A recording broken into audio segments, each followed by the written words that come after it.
Right, don't get mistaken into thinking that zigging is just a small fish method, because it certainly isn't. I've caught so many big carp using it, and target fish as well, like good target fish that I was so hoping to catch, but didn't realise I'd catch them so quick. I mean, one particular method that really stands to mind is, or comes to mind, I was fishing a local lake here called Bowyer's. It was my first session on there, and the wind was hacking into one corner of the lake, and it turned out to be the deepest part of the lake. But everyone thought the fish would all be up the other end in the shallower water. And I asked the guy how deep it is, he said it's 9 foot. And I just had a feeling they'd be sitting in them layers in the 9 foot, maybe mid-water, and then drifting over to the shallower spots to feed. And oh no, they said they don't get caught down that end anyway. I ended up going round there in the face of the wind, and I put a zig out mid-depth in the 9 foot, and then I put a choddy out onto the shallow gravelly area. And I had a phone call come through, and the zig was only out there a little while, the spool was turning, I didn't even have the alarm on. And a real good battle proceeded after that, and I banked the biggest resident in the lake, a 40+ mirror, absolute stunner. I think they call it the half linear, yeah, the quarter linear, something like that. But either way, I was absolutely blown away to get such a fish on my first trip. And it just goes to show you that it is a real big fish method. You know, a lot of people just associate it with heavily stocked waters where they're all over the place and they're easy to catch, but I do class it as one of my big fish methods. There's another local water to me as well, club water. There was one carp in there that I really did want to catch, a fish named sea scale. And to pick that one fish out of the lake was going to be very hard. I'd caught most of the others.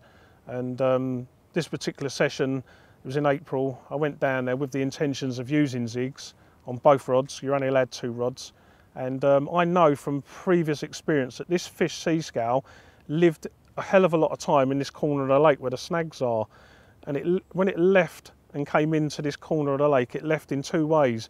It either went down the margins, or it followed. There was a fallen tree in one of the swims, a big willow, and it quite often, if it wanted to venture out into the middle of the lake, it followed the willow.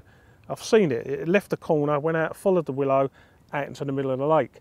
So on this session, I've cast one rod round to the left towards the bay that leads into this corner on a mid-depth zig, and then the right-hand rod, I had it in my head that if that fish is leaving the vicinity of that corner and it does want to go out into the open water, if I've got a zig on its route, then hopefully I might get lucky. So right on the end of the willow, probably a couple of rod lengths off, I fished a 6 foot in about 8 foot depth water zig. So that was put in place, and during the evening I started to doubt myself whether I was using the right method, and turned out that I was using the correct method, because I had 2 bites on the one in the corner. 2 nice little carp landed. I was well pleased. Anyway, so I stuck with it, and then first thing in the morning, the one off the willow went, and I'm playing a good fish, like the lead's come off and I'm having a good scrap. It's all under the rod tip, up and down the margins, absolutely sort of terrifying times. I think I'm going to lose it. And then I see that it was a good mirror. I thought to myself, this ain't a bad fish, this could be her, like this could be the one I want. And after a bit of a battle, it come up to the surface, and I couldn't believe my eyes when the sea scale rolled into the net, all 43 pound of her. So, you know, this is a big fish method, and one that I will use a lot. Right, we're here today, it's the middle of summer and I'm zig fishing, but it's not only a summer method. I prefer to zig fish most of the time through mid-winter, late winter and early spring. I find that that's the best time of the year for them, when they really are up in the layers. Not all fish are up in the layers at that time of the year, but I've got a little bit of a theory, and take from it what you will, but I believe that as the temperatures start to drop in the autumn, the carp's instinct for them is to go and look for the natural food supplies, and most of the time they can be found in the gullies, in the gullies between the bars or the deep parts of the lake, where you've got a natural build-up of silt and natural aquatic food items like the bloodworm and so on. So these fish will move into them areas because they know they've got to fill themselves up on this food supply to last them through the winter. This is what keeps them going, keeps them alive basically. And so at this time, the fish are in the deeper parts of the lake maybe, because that's where the silt is. And years gone by, people see fish showing themselves in them parts of the lake. They're just flushing their gills through, trying to get rid of all the silt and that. And they go, oh look, there's one, it's right in the deep part of the lake. So everyone fishes the deep part of the lake throughout the winter, and consequently not really catch much, like they don't get much for their efforts. I believe that these fish are in them areas whilst that food supply is there, And then once the temperatures become too unbearable for them, say past December, when it gets absolutely freezing, I don't think they're comfortable. And a majority of the fish, not all of them, will probably move out of that area into upper thermoclines where they are comfortable. But some of them stay behind. And the ones that stay behind, I think they're the ones where they end up becoming comatose. They're the ones that when you do catch them in the spring, they're covered in leeches. They're the ones that might have a bit of slime on them, and a protective slime and leeches and parasites, basically, where they've not been moving. They've been buried in the silt all winter. I think the temperatures have got too cold for them, and because they didn't act quick enough to move out of that area, the cold temperature kept them there, basically. But the ones that moved out, they're the ones that I believe you'll catch during the winter. Them fish are active. They're up in the layers. If they're 6 foot under the surface and 16 foot, and they're drifting about, if they come across a depth of 6 foot, it's easy for them to just upend and have a feed, and then they drift back again. But even better, why not put a zig in front of them? If you put a food item in front of them in them times of the year when they're hungry, and it's easy for them to take that item of food, they're going to take it. And I believe this happens. These fish are the ones that are showing in the winter, and when you catch these fish, they're pristine. They've got no leeches on them. So you've got one lot that's definitely overwintered and stayed on the bottom all winter, and you've got the ones that have been up in the layers, and they're the ones that are feeding, that look sharp and immaculate when you catch them. So, but as the temperatures start to warm up again, come sort of springtime, the water temperatures start to warm up, the aquatic life and all the lake bed starts to come alive again. That's when the fish start dropping down, and then we can start catching them more frequently on the bottom. So that's why I seem to think that I catch more fish on zigs during the winter and late winter and early spring. One typical example of a good winter for me a couple of years back was fishing over at Frimley. Fantastic water with some real lovely big carp in there. It's fishing really hard at a particular time, and then we started using the zigs, and basically if you weren't zig fishing, you weren't catching.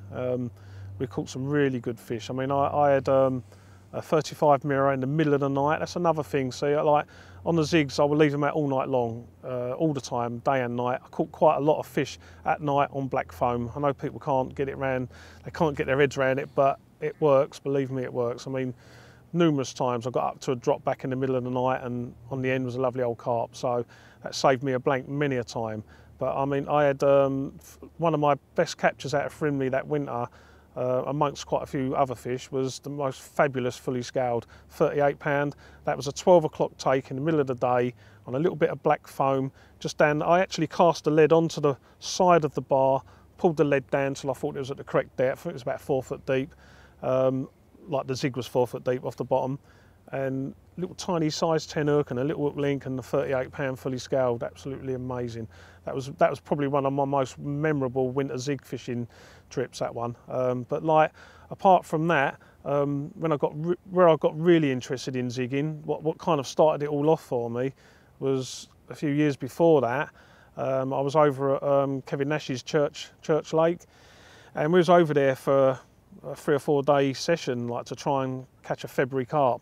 And I was over there with Jerry Bridger, and we was doing an actual magazine feature. And I think we'd done nearly 3 days, and it was so cold that without the wind, we'd have had cat ice. I think the wind chill was like -7. It was absolutely freezing, and we was definitely on a blank. Anyway, I went to the end of the lake, and sort of last ditch effort, I got up one of the trees, and the wind was howling. I had to put my glasses on and stop my eyes watering, and I sort of started scanning about, and straight away, there they were. There was a load of carp just swimming up and down the windward bank, like in the middle of the winter in February.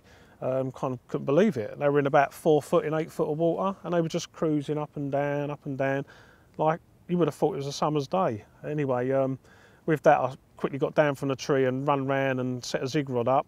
Instantly, I didn't even consider not setting a zig rod up. And I can remember I had a bit of black foam tipped with a bit of white, and it was only a little flick out. I was about 20 foot off the bank, if that. And it took me a little while, but then I homed in on my hook bait and I could see it. And I tell you what, it wasn't long before, I'd say hordes of fish. There was a lot of carp in a big row, and they were just coming in, homing in on my hook bait. It's as if straight away they knew it was there.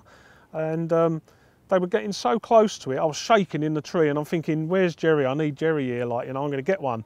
I tried ringing him, but he had no signal. Anyway, I'm trying to like every time they're going towards the hook bait, I'm shinning down the tree and I'm getting behind the rod and nothing's happening. I'm thinking, why? What's going on? I got back up the tree again, and there they were. They was backwards and forwards, and I'm talking anywhere up to 50-pound carp in this lake, you know, and definitely 40-pounders. And at a few times they got so close to the hook bait, it was nigh on dragging round there down the side of the fish, down their gill plate. I thought, if I'm not careful, I'm going to hook one of these. Like, anyway, no bites. I just could not believe it.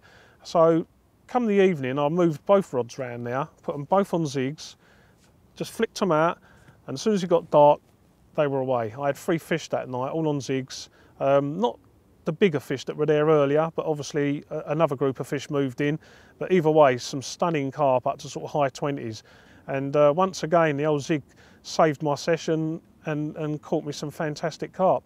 So I've gone back home after that, and I was thinking about it a lot, like why did they not take it, you know? And the only thing I could put it down to was probably the fact that it didn't look right. There was something they didn't like about it. Whether they could see my hook link, whether they could see the hook, I wasn't sure what they could see, but something wasn't right. So I thought, well, maybe if it looked more like what it should look like a food item, a natural food item, then perhaps they would take it without caution. Like. Anyway, Matt Hayes was fishing at my lake at the time. He was on my Whirlpool, sorry, chubbing, and he's quite a good fly tyer. So I asked him if he'd do me a favour and tie me some beetle type hook baits up so that I could take with me next time.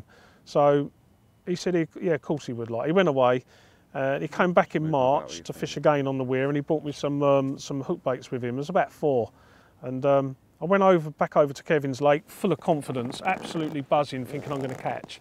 Anyway, I went over there, and I remember this day. It was March. It was quite a nice day for the time of year, and I got up the tree, and once again there they were swimming up and down. And there was like an island to the front with a channel, and the fish were going through the channel into the shallower part of the lake. And when they did, they was coming up in the layers to sort of 6-7 foot just under the surface. But down to the left where they were sneaking through, they were 4 foot and 8 foot again. So I cast Zig bugs to the gap and 2 to the 4 foot depths in front of me. Put the rods on the reel handles, and I just sat back on my low chair taking in the atmosphere, and I was nearly dozing off. Next thing I know, the right hand spool's going, like I've got a churner on the right hand rod. I thought, God, they're working, I've got one. Anyway, that turned out to be about, I'm not sure if it's 26 or 27 pound mirror, so absolutely blown away, like, you know. I'm not saying I was the first one to ever create a Zig bug, because I'm not. Many people have done it before, but, you know, to make one by design and go and catch one like that, I was just really, really overjoyed, like, you know. Nothing happened the rest of the day.